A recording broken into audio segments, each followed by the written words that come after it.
O que dizem sobre Yeshua é realmente o que a Bíblia quer dizer? Primeira afirmação: Jesus e o Pai são um, portanto, Pai e Filho representam um Deus. Refutação: o fato de haver realmente uma unidade entre Pai e Filho não prova que Yeshua é Deus com o Pai, pois em João 17:21, Yeshua disse que os servos de Deus seriam um com o Pai e com Ele mesmo. Pelo fato dos servos de Deus serem um com Deus, lhes dão autoridade para serem Deus? Quando a Bíblia diz que vários membros pertencem a uma unidade, não quer dizer que todos os membros estão no mesmo nível ou posição. As Escrituras dizem que o homem e a mulher é uma só carne, duas pessoas e um só governo, um só propósito. Mas dessas duas pessoas, quem é o cabeça? O homem. E ainda diz que o homem tem autoridade sobre a mulher. Yeshua e Deus Pai não é um? Sim, mas quem exerce o governo sobre o outro? O Pai exerce autoridade sobre o Filho. 1 Coríntios 11, versículo 3. Em Gênesis 41, versículos 39 a 44, conta a história de um homem que pode ser considerado como um antitipo de Cristo no Egito. O relato diz que ele ganhou autoridade e prerrogativas de um faraó. As pessoas o reverenciavam como um faraó, José do Egito. José e faraó eram um, pois a palavra de José era a mesma de faraó. No entanto, o texto diz que faraó seria maior que José somente no trono. Quem entende os significados espirituais nos textos bíblicos, entende que nesse relato estava implícita a relação do pai no lugar de Faraó e de Yeshua no lugar de José. Yeshua é um com o pai, é a mão direita do pai e recebeu o governo do mundo vindouro. Porém, no trono, o pai é maior que ele, o filho é submisso a Deus. Além do mais, em todas as passagens que Yeshua se refere a Deus, ora se refere a uma terceira pessoa, ele, ora se refere a uma segunda pessoa, tu, e nunca se refere à primeira pessoa, eu ou nós, isto é, não se inclui como Deus. Yeshua disse: que conheçam a ti, ó Pai, como o único Deus verdadeiro, e não que conheçam a nós, Pai e Filho, como o único Deus verdadeiro. João 17:3. Yeshua disse: vocês não leram o que o Criador, Ele, desde o princípio, os fez. Ele, homem e mulher. E não, vocês não leram o que nós, criadores, desde o princípio fizemos, homem e mulher. Mateus 19, versículos 3 a 6. Yeshua disse: retira-te, Satanás, porque está escrito: ao Senhor teu Deus adorará, e só a Ele, o Pai, darás culto. E não, retira-te, Satanás, porque está escrito: ao Senhor teu Deus adorarás, e só a nós, Pai e Filho, darás culto. Mateus 4, versículo 9 e 10. O adjetivo errad, único, em hebraico, só está no plural para fazer concordância com a palavra Elohim, que também está no plural. Como se sabe, os israelitas usavam o plural para indicar qualidade de elevadíssimo, altíssimo, e não necessariamente que havia quantidade.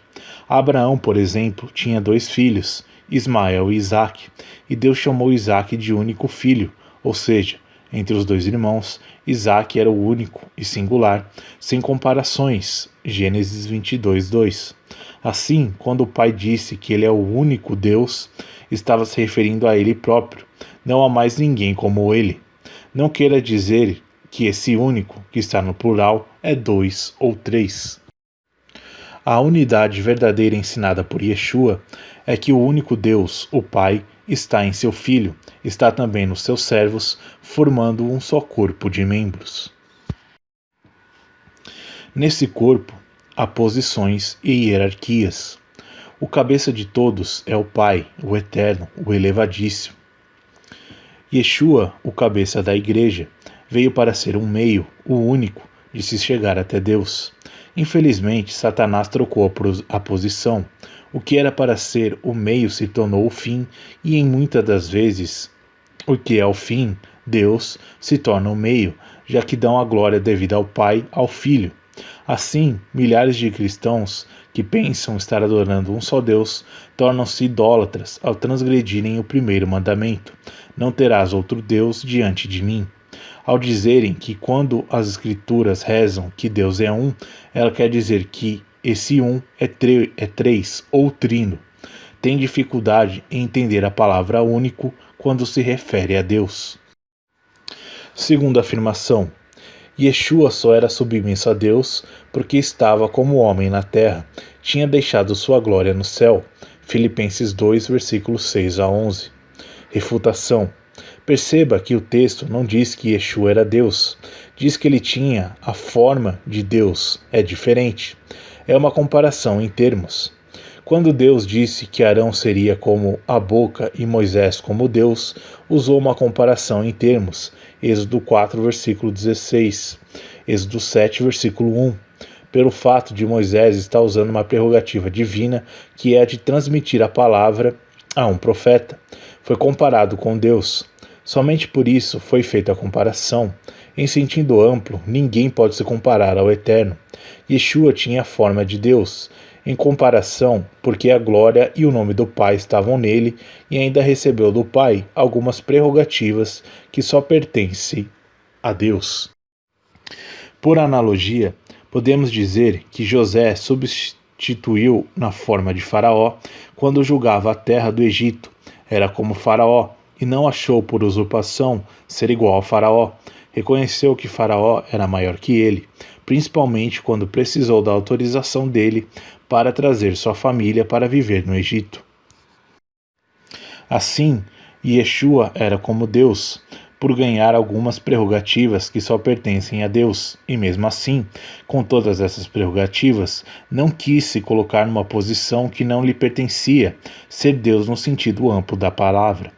Quando disse que tinha na terra autoridade para perdoar pecados, mostrou como que ele substituiu na forma de Deus, pois só Deus perdoa pecados.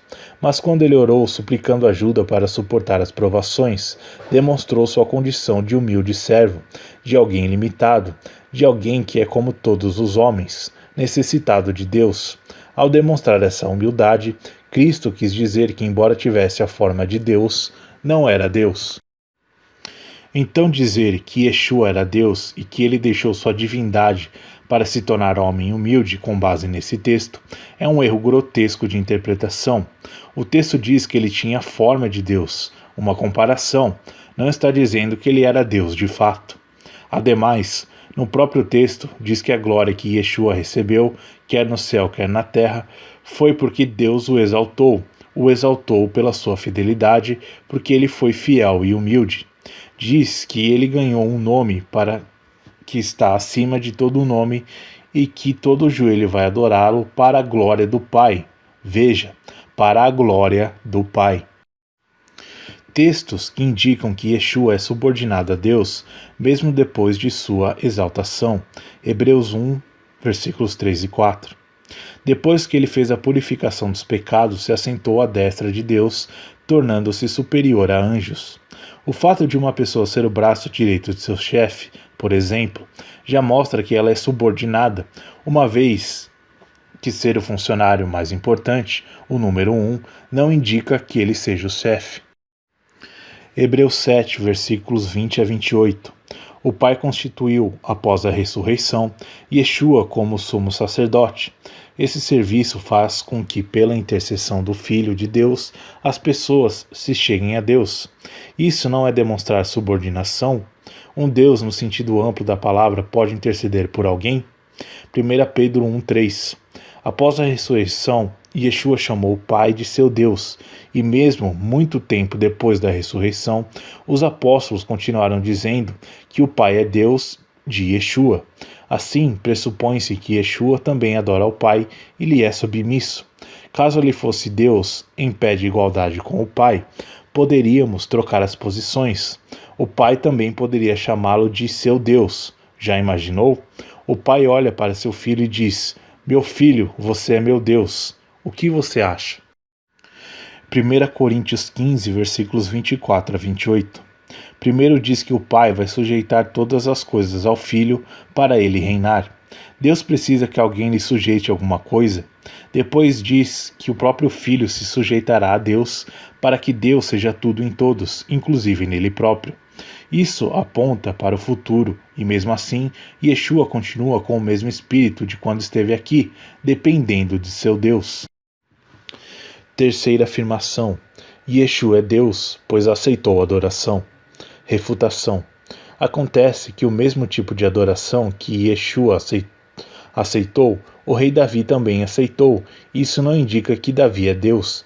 1 Samuel 25, 23. O que ele recebeu não foi adoração, e sim reverência. Essa adoração é um tipo de reverência e inclinação que se fazia aos reis. Salmo 45, 11. Nos originais grego, a palavra para adoração é proskuneo. O problema é que, como os originais do Novo Testamento foram traduzidos por homens que criam na Trindade, na hora que eles viam proskuneo para um rei, eles traduziam com inclinar, e na hora que a mesma palavra estava se referindo a Yeshua, eles traduziam como adorar, para confundir mesmo. Assim como Davi foi adorado, entre aspas, como rei, mesmo antes de ser rei de fato, tendo somente a unção de rei.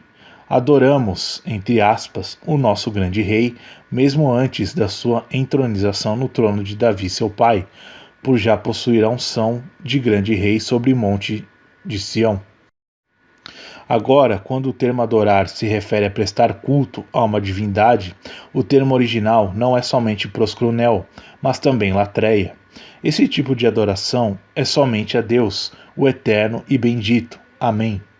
Quando Yeshua repreendeu Satanás, usou essas duas palavras. Yeshua não aceitou essa adoração.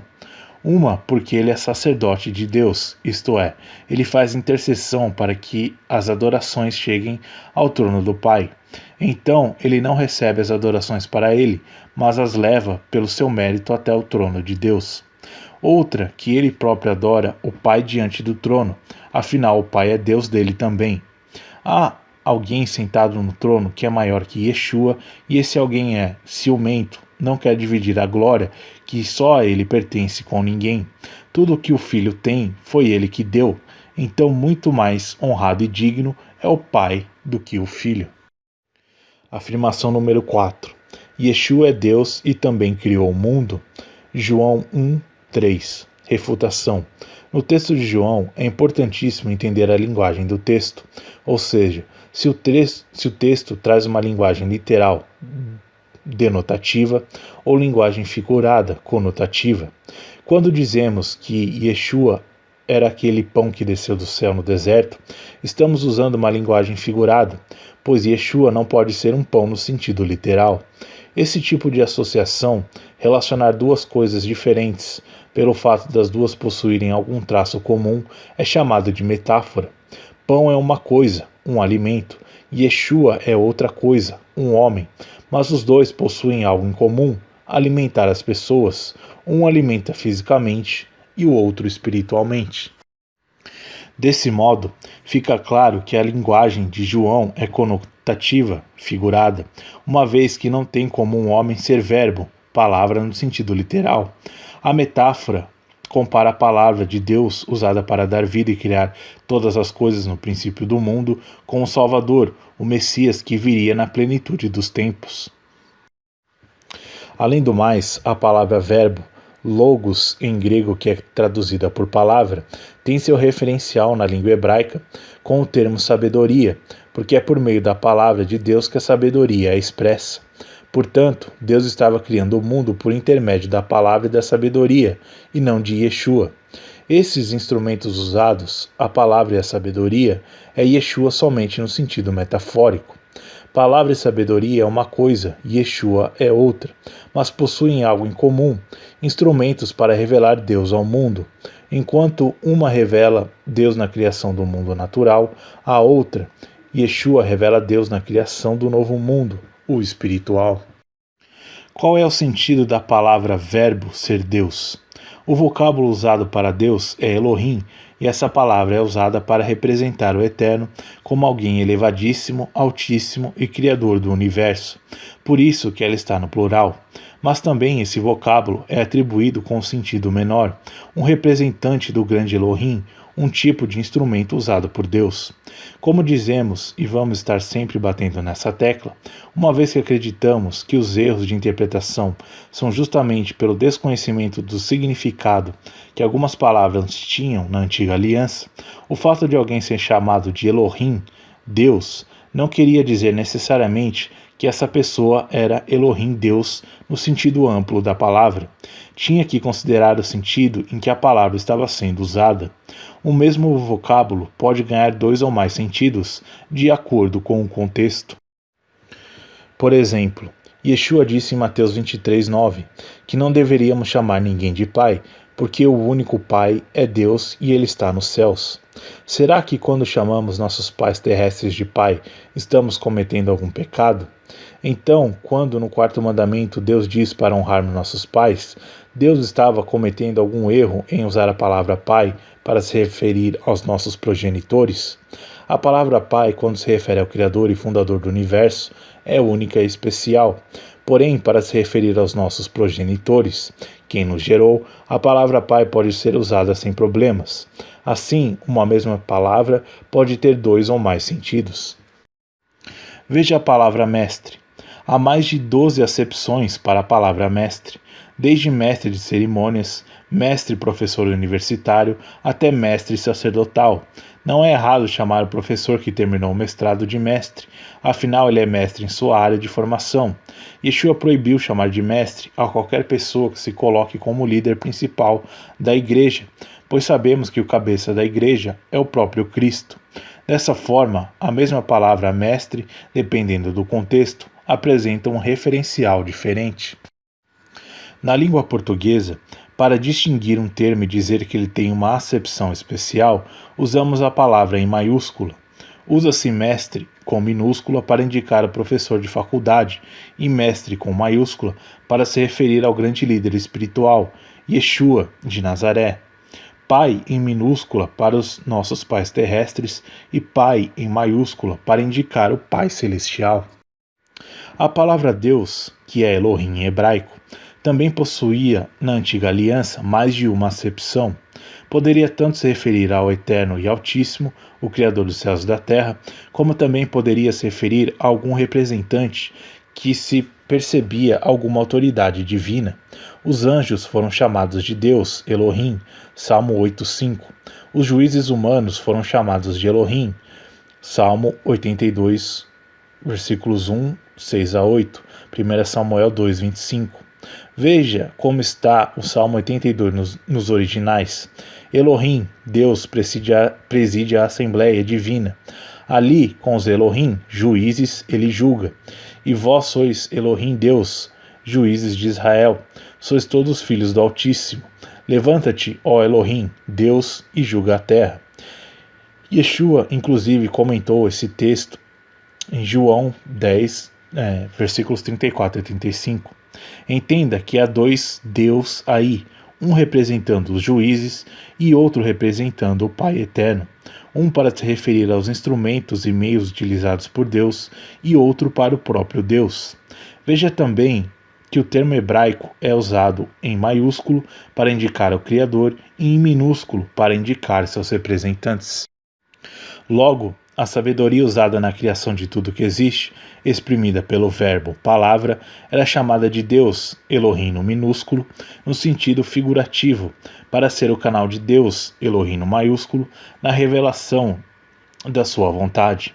Daí vem o sentido de Yeshua ser a sabedoria de Deus, 1 Coríntios 2:6-8, Provérbios 8, de ser a palavra, verbo de Deus, e de ser um Deus, Elohim com minúsculo, pois por meio dele, Deus se revelou a um mundo em pecado, iluminando-o.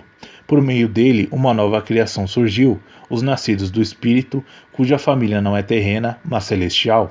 Por isso que o verbo era Deus, Elohim minúsculo, e o verbo estava com Deus, Elohim maiúsculo, isto é, Em alguns momentos da eternidade, Yeshua passou a existir na mente do Eterno como um Deus, Elohim minúsculo, que haveria de representá-lo na Terra, e por causa dessa ideia, desse plano, criou todas as coisas.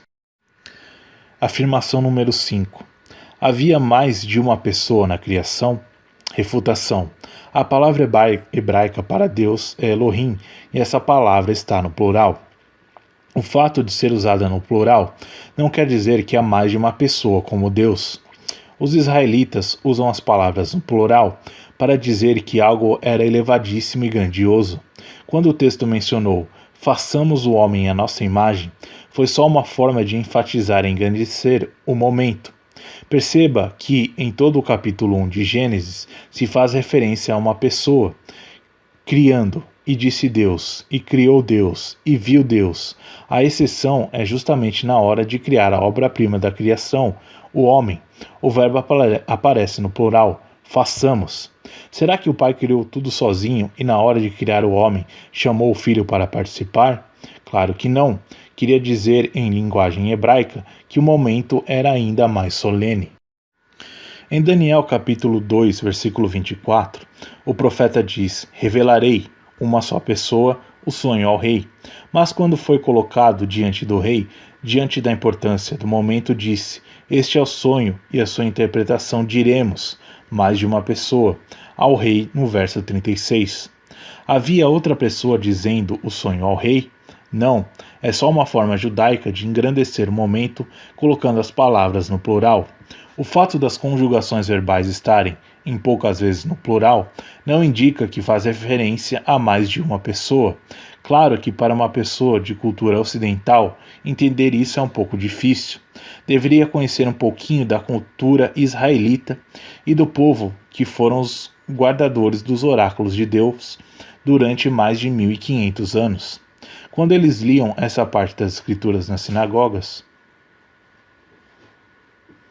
eles não entendiam como sendo mais de um Criador lá no Gênesis.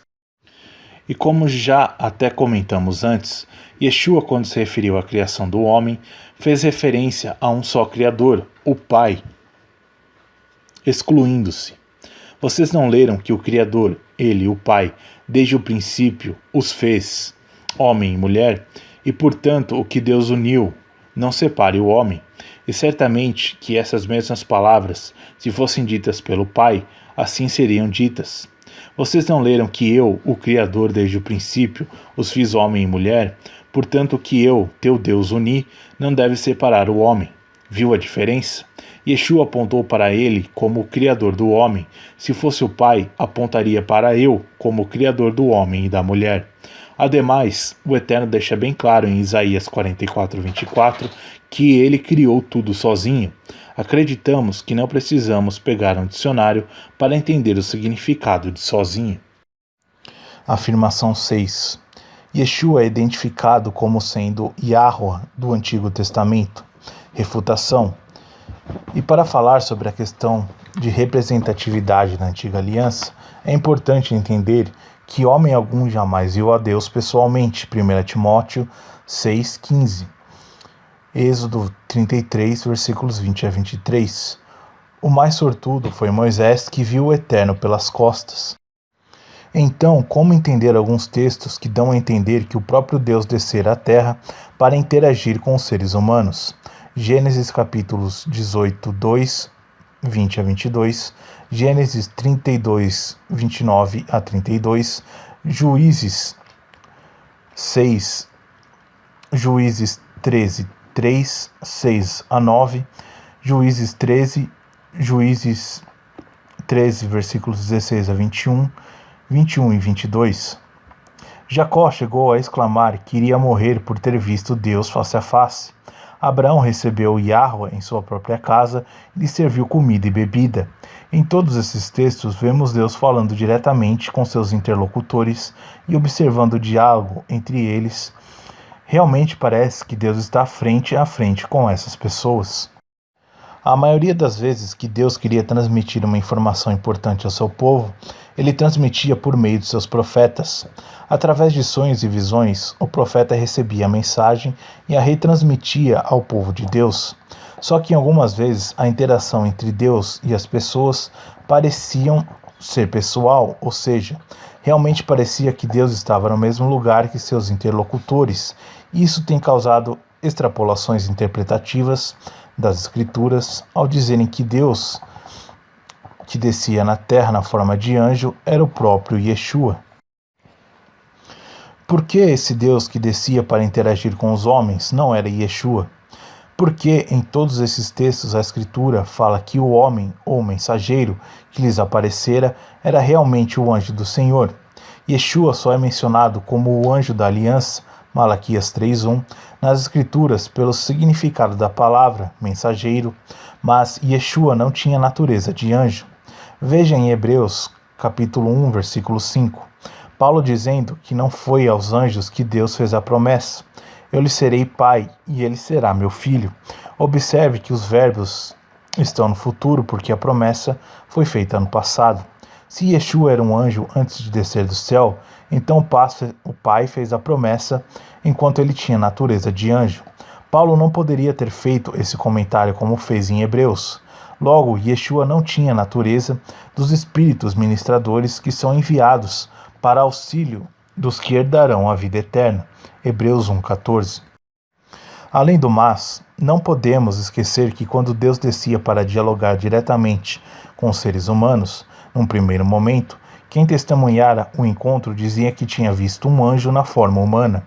Seria loucura dizer que essas pessoas só falaram que viram a Deus porque, à medida que iam interagindo com o ser celestial, percebiam que a pessoa que lhes falara era Yeshua. Eles não conheciam a imagem de Yeshua. A impossibilidade de Yeshua ter tido uma natureza de anjo na antiga aliança faz alusão também à impossibilidade de Yeshua ter sido o arcanjo Miguel das Escrituras, uma vez que todo arcanjo também é um anjo, um chefe de anjos, mas com natureza de anjo.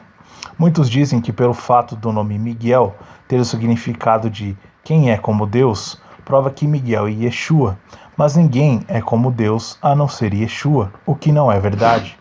Já comentamos que quando uma pessoa recebia um nome com significado, não queria dizer que o significado se referia à própria pessoa, mas que os significados eram um tipo de louvor a Deus. Então o nome Miguel dado a esse arcanjo era apenas um louvor ao Eterno, nosso Deus, pois sabemos que ninguém, nem na terra e nem no céu, nem o próprio Filho, é semelhante ao Altíssimo em sentido amplo da palavra. Qual é a chave para se entender essas passagens? Simples, usando por associação o uso das tecnologias humanas para se entender um pouco mais a tecnologia celestial. Quando você liga para uma pessoa que está no Japão, por exemplo, você faz com que a sua presença, não pessoal, a sua presença virtual esteja lá. A pessoa olha para o celular e, caso o telefone tenha recurso como o Skype, consegue até te visualizar. Alguém que ouve o diálogo sem notar o contexto, isso é, que a comunicação está se dando pela mediação de um aparelho, a julgar pelas vozes, pode até pensar que realmente as duas pessoas estão face a face e de certo modo estão face a face, só que uma se faz presente pela presença física e real e a outra se faz presente pela mediação de um aparelho. Assim, a possibilidade de uma pessoa dizer que me viu e falou comigo lá no Japão, sem eu nunca ter saído do Brasil. Da mesma forma que a tecnologia ou aparelho telefônico liga duas pessoas que estão em pontos diferentes para se comunicar, os anjos faziam a conexão entre o trono do Altíssimo e os filhos dos homens. Afirmação número 7. Yeshua é o verdadeiro Deus e a vida eterna. 1 João 5,20. Refutação. Esse verso deve ser entendido dentro do contexto do capítulo. No verso 3 e 4, fala algo sobre o amor de Deus e sobre as pessoas que são nascidas de Deus. No verso 9, fala sobre o testemunho de Deus, que é seu Filho. E o tema, Deus Pai, aparece como ideia principal em todo o texto. Verso 11, é Deus que nos deu a vida eterna por meio do Filho. Verso 16 e 18, aparece que Deus dá vida quando oramos por uma pessoa. E no verso 19, diz que somos de Deus. O verso 20 é uma continuação do tema Deus Pai dos versos anteriores. Uma leitura superficial desse verso pode parecer que o tema principal do verso é Yeshua, o que não é verdade. Leia o texto e faça uma pergunta para a compreensão do texto. Quem é que deu entendimento para reconhecermos o verdadeiro, o Filho de Deus? Só pode ser Deus. Afinal, o Filho não poderia dar entendimento para reconhecer seu Filho Jesus, não é? Ou seja, a correta paráfrase do texto é: esse Pai que nos deu entendimento para reconhecermos o verdadeiro, que é seu Filho, é o verdadeiro Deus e a vida eterna. O termo Deus é dado ao Pai Celestial e não ao Filho. Querido irmão, a Bíblia diz que a grande prostituta embebedou a todas as nações com o vinho da sua prostituição. Se você tem ouvido para entender, ouça e fuja da Babilônia. Deus é um só, o Pai. Yeshua veio para nos aproximar e nos reconciliar com Deus. Yeshua não veio para dizer que ele é Deus. Não adianta distorcer as Escrituras para apoiar uma doutrina pagã. A doutrina de um só Deus, o Pai, é desde os tempos antigos. O Deus de Abraão, Isaque e Jacó, o Deus de Israel. Esse Deus que Yeshua também exaltou. Eu te convido a adorar esse Deus único. Agora, se você quiser continuar adorando um Deus triuno, lavo as minhas mãos por você.